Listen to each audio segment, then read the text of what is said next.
Hey guys, thanks for joining us again. I am your co-host Mike, and with me is Matt, and this is DFS Showdown from Two Guys Drinking. And last week was our first pod of the year. It was the Dolphins Bengals game, which was a wild game. Tua hurt his toe, I believe, something along those lines. It was a game we really liked, and I ended up shipping last week, and I know a couple listeners also shipped. And like I said last week, this is really low budget, a basic breakdown of where Matt and I are going to go. And, with our 120 listeners that we got last week, or views that we got last week, perfectly fine with us. We're not here trying to tout. Hopefully we can help you. I know a couple of listeners last week actually shipped as well, left a couple comments, which was nice. Keeping this a nice small community, help you guys out and help Matt and I. This is not altruistic, to kind of talk through the game. So thanks for joining us again. This is our second pod. As I mentioned, we're going to do this every week, every couple weeks, whatever we find time and whatever game we really like. So this week up, I'm doing this Wednesday night. It was the Thursday night game for October 6th, which is, as you can see on the graphics, it's the Denver Broncos versus Indianapolis Colts. Russell cooking and Matty Ice doing whatever he does on the field. So again, thanks for joining us, Matt. Take us away on, I guess, just the overall summary of what you feel about this game, and we'll go from there. Yeah, absolutely. This game is shaping up to be a real barn burner, and by that I mean the total opposite. It's going to be a typical Thursday grinder, I think. You've got two teams that are not exactly lighting it up on offense so far this season, and both have lost their top running backs, which could have the effect long term of causing them to open up the passing game a little bit more. But we're also working on short rest. Not really a whole lot of time to implement new systems, guys who are banged up, who are trying to recover. So I don't really suspect that this game will break the trend of low scoring Thursday night games. Vegas agrees with a 43.5 total that actually currently at 42. It went down from 43.5. So public agrees too. That being said, there are some talented players on both of these teams who can score.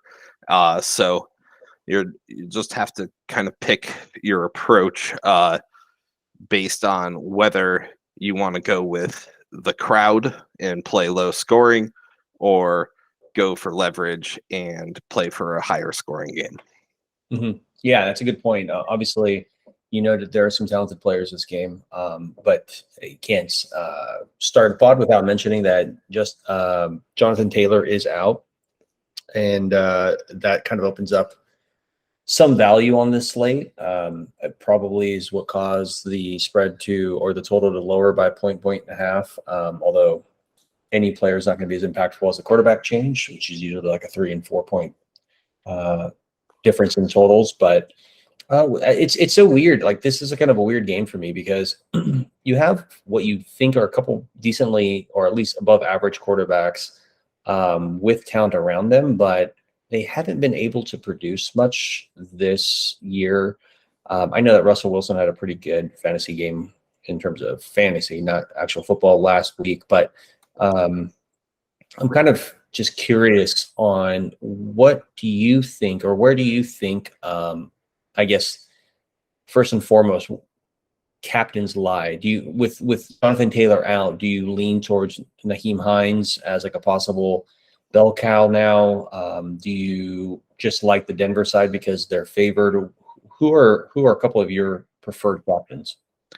So I think that if tying the two questions together, that the person who I think benefits the most from Jonathan Taylor being out is also who at least what I am leaning as my top captain right now is Michael Pittman. I don't see any real reason to think that the Colts are going to be, out in front dominating, having to grind the clock down and anything like that. The Denver defense is pretty solid despite their offense not really keeping up with them. And I just don't really see a running back on the Indianapolis roster that can really do what Jonathan Taylor does. So, maybe they can get somebody into that role long term, but I think that the more likely course of action is that short passing replaces the run game. And while that does benefit Nyheim Hines, I think that you're much more likely to get a 100-yard bonus out of Michael Pittman, which is where I think in a low-scoring game is what wins the captain for you. Yeah. You made a joke earlier when we were texting. It was pretty good. Like, how does Matt Ryan make the chalk wide receiver fail? Right? It's obvious that Pittman is going to get probably more volume with Jonathan Taylor out, but then Matt Ryan is like a quarterback that can just undermine a chalk player. Are you worried that the ineptness that Matt Ryan has shown recently, or I don't know if it's recent, but at least this season, can cause Pittman to be not really an optimal captain? Worried, yes. I think that to me, it's not even so much whether he's successful at throwing the ball so much as his end zone targets. You've got, Mo Alley Cox last week. I don't even remember the name of the other tight end that he was throwing to the week before. Jelani Woods, who caught 2 touchdowns against the Chiefs. Matt Ryan has always loved throwing to tight ends for his entire career, college included. Yeah. And that is where Michael Pittman might get hurt, because I think he gets all of the 20 to 20 volume for the most part. But then when they get into the red zone, if you have any of those tight ends hit multiple touchdowns, it could be just enough to cap Michael Pittman's points and either turn Matt, in this particular scenario, turn Matt Ryan into the top captain, or if the tight end's also getting middle of the field volume, then you're going to have that value captain situation with that tight end at top. So that is the risk. That being said, I do think that he is much more talented than everybody else he's throwing to. So that's, I think, the highest upside on the Indianapolis side. And, on the Denver side, all week I've been thinking Cortland Sutton, but it seems like based on projected ownership, he is going to be the most owned captain. So that's not really revealing anything. So I think that, the ownership, despite the actual game facts that make me want to pick Sutton, push me more towards people like Judy or Russ even. Yeah, Russ is projecting the best in my projections. If you were to ask me the top 2 captains, again, this show is about giving you guys what our definitive answers are, or at least where we're leading to, and not talking about every single player as a possible captain, because that's just disingenuous and everybody else does that. So I would probably, I agree with you, Pittman, on the Colts side. And then I'm actually still with Sutton, even with the ownership being high. Those are probably 2 of my captains I'm going to play. I have a third captain that I'm also going to play that I'll mention here in a minute, but those are probably my top 2 captains. I have some rules when I build my lineups, and one of those is no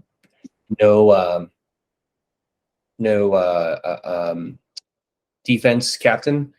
I can think of that.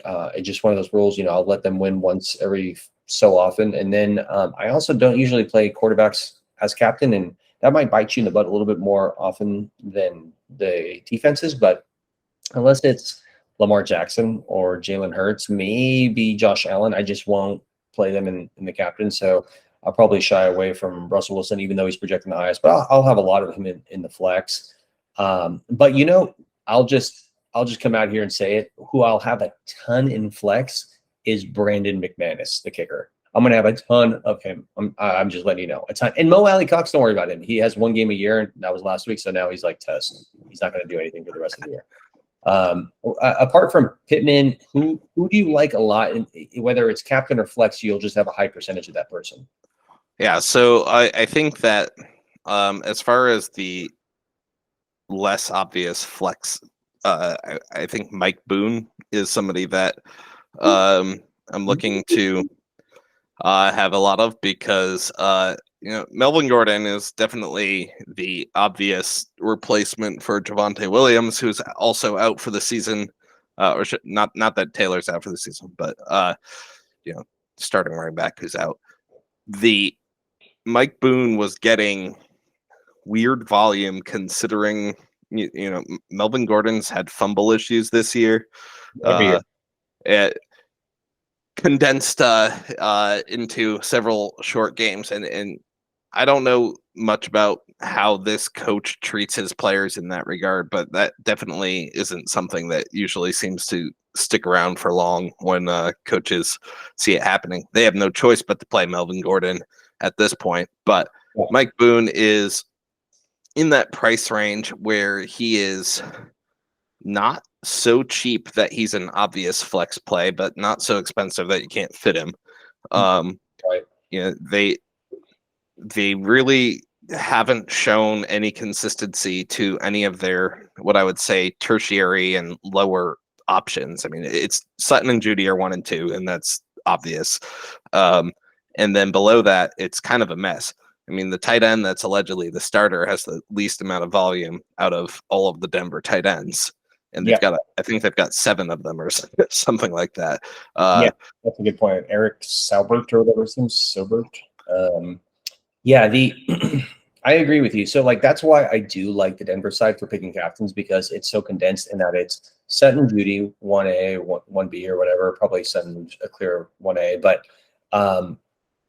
I do like Melvin Gordon as a captain. And if the thing is, you'll know within the first 2 offensive drives if he's going to be a optimal or valid captain, because he'll either have 47 yards on the ground rushing, or he'll have a fumble, right? Like if he fumbles, it's like rip, like he's done. Like you're just, if you have him as a captain and he fumbles in the first drive or the second drive, you're like, might as well just, I don't know, change the channel and watch like whatever else goes on Thursday. So, but I mean, if he's running well, I don't see them just throwing in Boone to be like, all right, let's go a 50-50 split. Like, because they do obviously have Gordon there to trust him. So it's definitely a risky captain, but he's probably my 3rd captain after Sutton, Pittman, and then it goes to Gordon.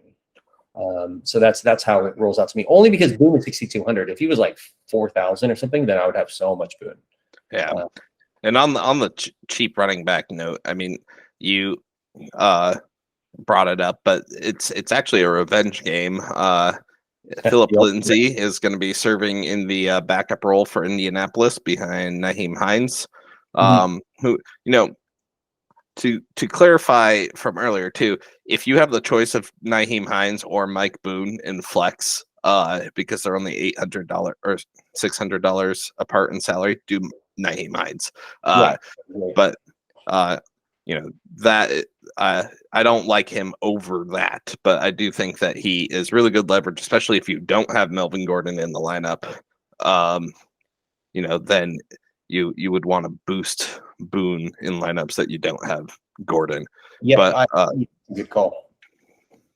But yeah, Philip Lindsay, he's dirt cheap. Even if he only gets a few catches, falls into the end zone, he can easily pay off his $400 salary.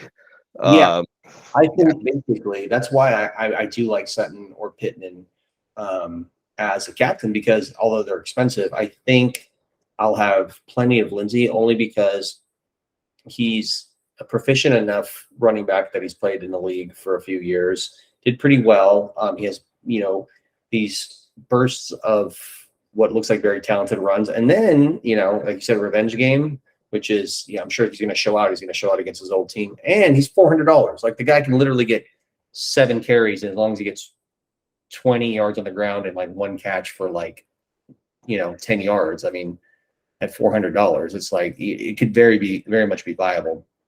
If you play Lindsey McManus in the flex, you can just about have the most ridiculous, captain and 3 other flex players. So that's kind of where I'm going. You kind of buried the lead there, bringing up Lindsey, because that's probably my punt play. Apart from that, you can go back to the tight end that you mentioned earlier, but I don't really trust the tight ends in Denver, just the way that they've been scheming.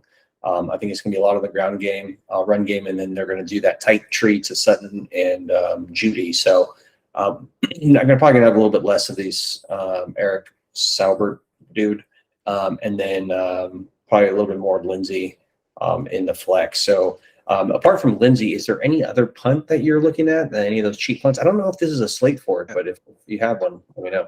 I mean, you're not going to find yourself hurting for salary on this one, I don't think. But I think there's an interesting decision to be made between the 3,600 to 4,200, or sorry, 5,400 range, where you essentially have the 3 wide receiver 2s for Indianapolis, plus the defenses and the kicker.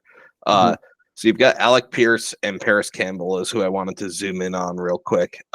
Paris Campbell's getting twice as many snaps as Alec Pierce, but Alec Pierce is getting more targets than Campbell.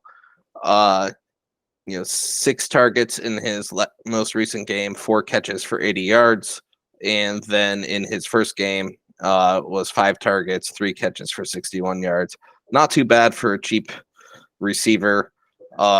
He did get hurt and had to miss a couple weeks. Paris Campbell, on the other hand, has been healthy and hasn't exceeded 4 targets or 40 yards.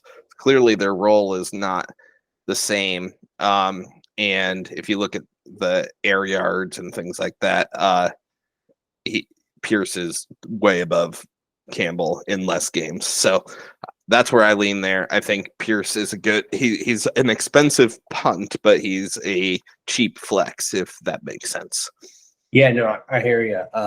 I think that's the bones of this showdown for tomorrow, again Thursday, is going to be hitting 1 to 2 of those kind of mid-range players. Again, I'll have a lot of Brandon McManus as my mid-range, but I'll probably sprinkle in right behind that the Denver and Indy defense. I think you could play both defenses, and then throw in Chase McLaughlin probably behind those defenses. That's kind of the breakdown I'll have it, and then I'll sprinkle in Paris and Alex Pierce after that. That's going to be my breakdown, but I think we covered everything. Matt and I, we focused on, we do like Pittman as a captain. I like Courtland Sutton, even though he's highly owned. And then I also like Melvin Gordon. You just got to hold your breath, hope he doesn't fumble the ball and he has a couple big carries, because if he does, I think they're going to grind him the whole game. And we both like Philip Lindsay as a cheap punt. I mean, that's not going to be a secret. He's going to be pretty high owned, but those $400, $600, $200 guys are never as high owned as you think they are. I think that number scares them. So instead of it being, X number, it's usually about 2, 3, 4% lower than it should be. But yeah, I think that rounds it out. Anything you want to add on here at the tail end, Matt, before we close it out for everyone? Just want to call attention to the graphic. I made this lineup in about 4 seconds. That's how easy it is to make lineups in this slate with salary. So are we breaking any DraftKings rules if that this lineup ships for, well, we only have 100 plus I'm not saying to play it. I'm just saying that's how easy it is to do it. Salary is very, very easy. So 7 listeners, and then plus you and I, there's going to be 99. It's going to be split 99 ways the Millie watch. Yeah, this one looks like it will probably be very, very highly owned. I might play it. But anyways, the point is, if you want to win this thing and you want to do it alone or with as few friends as possible, don't play this lineup, and probably need to do something weird. Yeah, you probably have to get a little bit weird on this slate. So again, thanks for listening to our DFS Showdown breakdown from 2 guys drinking. that's the pod. And hopefully we'll be back next week or the week after, whatever games we like. And Matt will give us some of his best visuals, as you can see on the screen here. So thanks again, Matt, for your time. I mean, listen, if anyone listened to Matt, he's won like, I don't know, 5 millies at this point or something. So, but I'm catching up, damn it. So talk soon, guys. Good luck. Reach out to me if you're in the specific Discords, and talk soon. Bye.